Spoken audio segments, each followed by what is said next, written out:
सिंह की उस तस्वीर की बात करेंगे जो इस वक्त सोशल मीडिया पर चर्चा का विषय बनी है। गिरिराज सिंह ने त्रिशूल के साथ में एक तस्वीर डाली और साफ लिखा कि त्रिशूल हमारी संस्कृति है, हमारा प्रतीक है, हम इसकी रक्षा करेंगे तो ये भी हमारी रक्षा करेगा। आपको याद होगा कि बेगूसराय में किस तरीके से गिरिराज सिंह पर हमला किया गया था। गिरिराज सिंह ने पलटवार करते हुए साफ कहा था कि इससे हम बिल्कुल भी डरने वाले नहीं हैं, चाहे जितने भी हमले हमारे ऊपर कर लिए जाएं, हमें बिल्कुल खौफ नहीं है। और अब ये विकराल रूप मोदी के मंत्री का क्या बता रहा है, आपको दिखाते हैं इस रिपोर्ट के जरिए।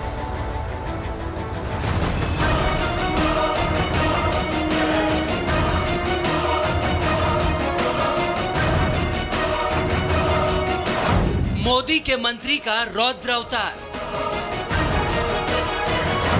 गिरिराज सिंह ने क्यों थामा त्रिशूल? त्रिशूल हमारी रक्षा करेगा। कभी मोदी के हाथ में महादेव का त्रिशूल था। काशी में प्रधानमंत्री की यह तस्वीर खूब वायरल हुई थी जब वो वाराणसी में काशी विश्वनाथ के दर्शन कर मंदिर से बाहर निकले तो उन्होंने भव्य त्रिशूल थाम रखा था। लेकिन अब मोदी के मंत्री ने अचानक क्यों त्रिशूल निकाल लिया है? केंद्रीय मंत्री गिरिराज सिंह का रौद्र रूप आखिर क्यों सामने आ रहा है? आखिर ऐसा क्या हुआ कि मोदी के मंत्री इतने विकराल हो गए कि भगवान शिव का शस्त्र हाथ में लेकर खड़े हो गए? केंद्रीय मंत्री और बीजेपी के fire brand leader Giriraj Singh के इस रौद्र अवतार की वजह है उन पर हुआ हमला। उसके बाद अब गिरिराज का यह रौद्र रूप सामने आया है। गिरिराज सिंह ने अपने सोशल मीडिया अकाउंट एक्स की प्रोफाइल बदलकर त्रिशूल के साथ फोटो लगा दी है जो अब चर्चा का विषय बन गई है। केंद्रीय मंत्री ने फोटो के साथ एक कैप्शन भी लिखा है जिसमें गिरिराज सिंह ने कहा, त्रिशूल हमारा गौरव और स्वाभिमान है। हम आप सब जब त्रिशूल की रक्षा करेंगे तो त्रिशूल से ही हमारी रक्षा होगी। धर्म के रक्षार्थ यह आवश्यक भी है और हमारा कर्तव्य भी। त्रिशूल भगवान का एक त्रिशूल एक तरह से उनकी पहचान है और मैंने यही कहा है, धर्मो रक्षित रक्षितः। त्रिशूल हमारे धर्म का प्रतीक है। हम अपने घर में त्रिशूल रखें, त्रिशूल का सम्मान करें, त्रिशूल की रक्षा करें और जरूरत पड़ेगा त्रिशूल हमारी रक्षा करें। खुद की रक्षा के लिए गिरिराज सिंह ने त्रिशूल उठा लिया क्योंकि जब वो अपने संसदीय क्षेत्र बेगूसराय में एक जनसंवाद कार्यक्रम में शामिल हुए तो वहां एक शख्स ने उनके खिलाफ पहले नारेबाजी की। फिर दावा किया जा रहा है कि इस दौरान उस शख्स ने गिरिराज सिंह को मुक्का मार दिया। गिरिराज ने कहा कि हमलावर मोहम्मद सैफी जैसे लोगों से वो डरने वाले नहीं हैं। गिरिराज ने इस हमले के पीछे मुस्लिम वोट बैंक की राजनीति करने वालों का हाथ होने की ओर भी इशारा किया तो योगी के बटेंगे तो कटेंगे वाले मैसेज को भी सही बताया। मैं तो लगूंगा, अपने एम से भटकूंगा नहीं, अपने काम से भटकूंगा नहीं, किसी के डराने से डरूंगा नहीं। मैं अपने अभियान में लगा रहूंगा, चाहे ऐसे ऐसे कितने लग जाएं जो आतंक फैलाने वाले हों, अपने को मौला कहते हों, लेकिन मुझ पर कोई असर नहीं। बेगूसराय में इस बार के चुनाव में मुसलमानों की जो भूमिका रही मेरे प्रति और आए हुए रिजल्ट, तो ठीक ही कहा जोगी जी ने, बटोगे तो कटोगे। और ये आदमी अगर इसके हाथ में रिवॉल्वर होता तो मेरी हत्या कर देता, जिस ढंग से इसने प्रहार किया। क्या गिरिराज सिंह की जान को कोई खतरा है? वो इशारा तो यही कर रहे हैं। हालांकि बेगूसराय का आरोपी पुलिस की गिरफ्त में है, मगर केंद्रीय मंत्री योगी के जिस बयान का जिक्र कर रहे हैं, अब वो भी सुन लीजिए कि आखिर यूपी के सीएम ने क्यों कहा था कि बटेंगे तो कटेंगे। बटेंगे तो कटेंगे। आप देख रहे हैं ना, बांग्लादेश में देख रहे हो ना, तो वो गलतियां यहां नहीं होनी चाहिए। बटेंगे तो कटेंगे, एक रहेंगे तो नेक रहेंगे। योगी का कड़ा संदेश गिरिराज सिंह को खूब भा रहा है। उन पर हमले के मामले में पुलिस कार्रवाई भी हो रही है, लेकिन त्रिशूल उठाकर खुद गिरिराज ये संदेश दे रहे हैं कि वो किसी से डरने वाले नहीं हैं। Bureau report, Republic Bharat.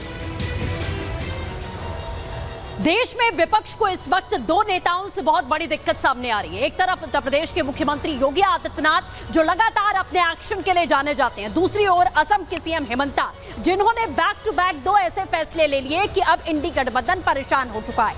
Tejashwi Yadav ने हेमंता को चाइनीज वर्जन बता दिया, जिस पर बीजेपी ने प्रहार किया और कहा कि अपनी राजनीतिक रोटियां सेकने के लिए पूर्वोत्तर के लोगों का अपमान क्यों कर रहे हैं। देखिए इस रिपोर्ट में।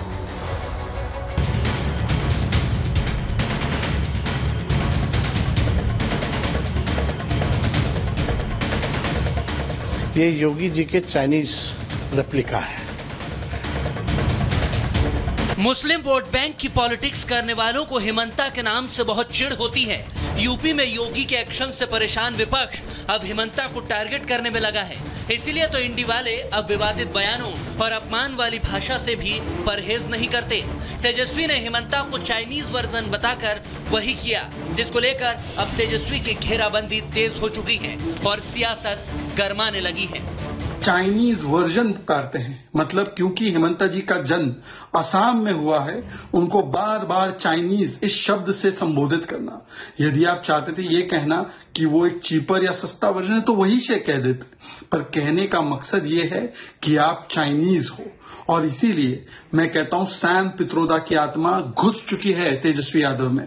ये मोहब्बत की दुकान नहीं, ये नफरत के भाईजान हैं जो चाहते हैं संविधान का अपमान हो। बीजेपी का आरोप है कि इंडी गठबंधन पूर्वोत्तर के लोगों का अपमान करने पर उतारू है, क्या सिर्फ इसलिए कि उसका वोट बैंक खुश हो सके। आगे भी इस मुद्दे पर आपको सियासी टकराव दिखाएंगे। पहले बता देते हैं कि आखिर ये बवाल कहां से शुरू हुआ और क्यों हो रहा है। इसके पीछे की वजह यह है कि असम विधानसभा में 2 घंटे का नमाज ब्रेक खत्म करने का फैसला लिया गया है, जिसे हिंदू मुसलमान का एंगल देकर विपक्ष हमले कर रहा है। और तेजस्वी यादव ने हेमंता सरकार के फैसले का विरोध करते हुए विवादित टिप्पणी कर दी, तो जुबानी जंग शुरू हो गई।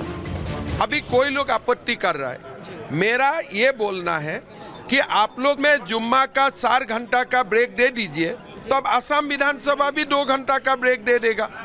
लेकिन आप ब्रेक नहीं देगा और असम से अपेक्षा रखेगा कि हम एक कॉलोनियल लीगेसी को कंटिन्यू करेगा, ऐसा अपेक्षा हमसे रखना नहीं चाहिए।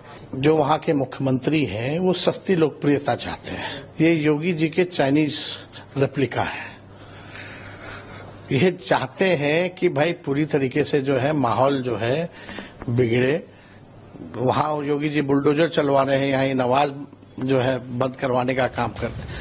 क्या विपक्ष अपने वोट बैंक को बचाने के लिए नमाज ब्रेक के नाम पर सियासत कर रहा है और योगी का चाइनीज वर्जन बताकर हेमंता का अपमान करने की हिमाकत कर रहा है? तेजस्वी जी ने जो कहा ना, वो हम आप डेली बात करते हैं। जब हम किसी चीज को कहते हैं ना कि ये चाइनीज माल की तरह है, यानी कि टिकाऊ नहीं है। आप देखिए, मैं सैकड़ों उदाहरण बीजेपी के लोगों का, ये फलाना चीज चाइनीज उपयोग मत करो, ये टिकाऊ नहीं होता है। उस संदर्भ में उन्होंने एक बात कही, नौवीं फेल है।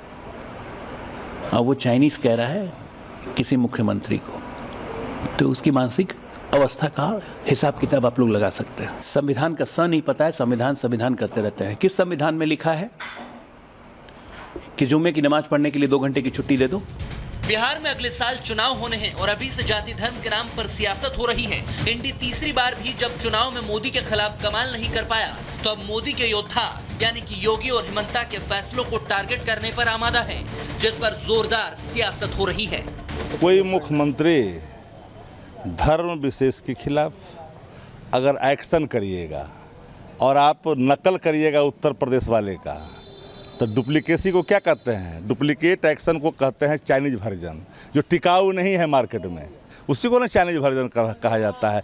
उसी को लेकर के कहा गया है कि भारतीय जनता पार्टी की आला कमान को आसाम के मुख्यमंत्री का कामकाज पसंद नहीं आया। मुझे ये भी लगता है कि वो इनसे खुश नहीं है, तो उनको खुश करने के लिए, अपने आप को ज़्यादा लॉयल दिखाने के लिए इस तरीके के हरकतें, इस तरीके के डिसीशंस, इस तरीके के पोलराइजिंग टैक्टिक्स ये अपना रहे हैं। देखिए, तेजस्वी यादव एक खास समुदाय को अल्पसंख्यक के नाम पर जो है से उनको डरा के रखना चाहते हैं, उनको अपना वोट के रूप में इस्तेमाल करना चाहते हैं। उनको लगता है कि अगर ये डरे सहमे नहीं रहेंगे तो हमें वोट नहीं देंगे। असम विधानसभा में नमाज ब्रेक खत्म करने का वैसे तो बिहार से कोई डायरेक्ट कनेक्शन नहीं है, तो क्या फिर सिर्फ सियासत के लिए ये बयानबाजी हो रही है या फिर अपमान की भाषा बोलकर विपक्ष अपनी खींच निकाल रहा है? Bureau report, Republic Bharat.